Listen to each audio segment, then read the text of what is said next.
যারা ছাত্র সমাজ আছি আমরা কোনো সহিংস বা কোনো গাড়ি ভাঙচুর গাড়িতে হাত দেওয়া পর্যন্ত আমরা করিনি।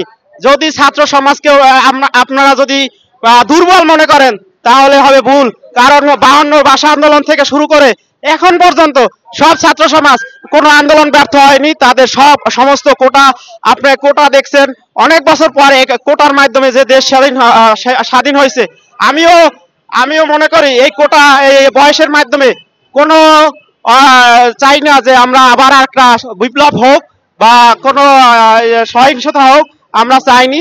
আমরা আমাদের যে সরকার 12 বছরের পর্যন্ত একটি যৌক্তিক দাবি, সেটি আমরা যে আপনারা জানেন যে আমরা যমুনায় আমরা যাওয়ার পরে আমাদের যে এক্সপার্ট কমিটি মুহিত স্যারের মাধ্যমে 35 এবং 37 করা হয়েছে, কিন্তু সেই দাবি উপেক্ষা করে কে বা কারা, কে বা অদৃশ্যমান শক্তি আমাদের